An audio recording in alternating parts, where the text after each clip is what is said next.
Question 10. We have to write down an algebraic equation to illustrate this information. So Andrew stays for 3 nights and has breakfast in 2 mornings, and that is £145. So 3 nights plus 2 breakfasts equals 145. Daisy stays for 5 nights, has 3 breakfasts, and that's 240. So that's all we have to do for parts A and B. For part C, find the cost of 1 breakfast. Now we don't actually need to find what the value of n is, because it's only asking us for a breakfast. So what I'm going to do when I'm going to solve these equations, I'm going to eliminate the n values, which will just give me an answer for B. So I've got 3n and I've got 5n, so I'm going to times my first equation all by 5, and I'm going to times my second equation by 3. So when I do that, the first equation I get 15n plus 10b equals 725, and the second one I get 15n plus 9b equals 720. So I've got the same number of n's now, so I can score them out by subtracting the second equation from the first equation. So 15n take away 15n, that cancels out. 10b take away 9b is just 1b. 725 take away 720 is 5. So you then have to write 1 breakfast costs £5.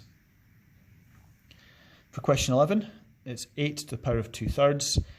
Well, 8 to the power of 1/3 is the cube root, so it is the cube root of 8, and the power of 2 tells us we're going to square that. Now it's easier for most people to do the cube rooting first.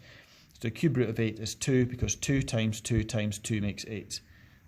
So it's 2 squared equals 4. For B, there's a couple of ways you can go about doing that one. First way I've done is root 24 can be split into root 2 and root 12. And we've still got root 2 in the denominator. So I've got root 2 as a common factor, cancelling those out, leaving me with just root 12. I can split 12 into 4 and 3. 4 is a square number, so that's quite helpful to me.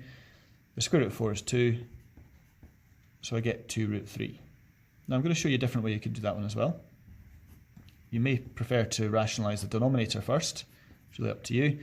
So if we multiply by root 2 on the numerator and the denominator, root 2 times root 2 is just equal to 2.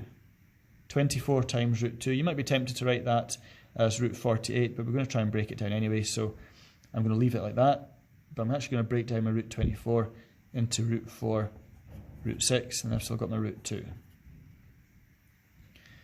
Then root 4 is just 2, times root 6 is root 2, root 3, and then we've got our root 2 here, all divided by 2. Well, root 2 times root 2 is just 2, so I've got my 2 here, times the 2 which comes from those ones, times root 3, all divided by 2. Sorry, run out of space there. So 2 times 2 is 4, root 3 over 2. Now that simplifies to just 2, giving us 2 root 3. It's the same answer. I prefer the first method, but a lot of people will attempt it that way. For part C, we've got algebraic fractions. You've got a numerator, 2x plus 2, has a common factor of 2. So it can be written like so. You'd be tempted to write that expanded out. You don't need to do that, because we can write it as x plus 1, because when you're squaring, you're timesing something by itself. So common factor x plus 1, and that x plus 1 cancel out there, leaving with 2 over x plus 1, and that's our final answer.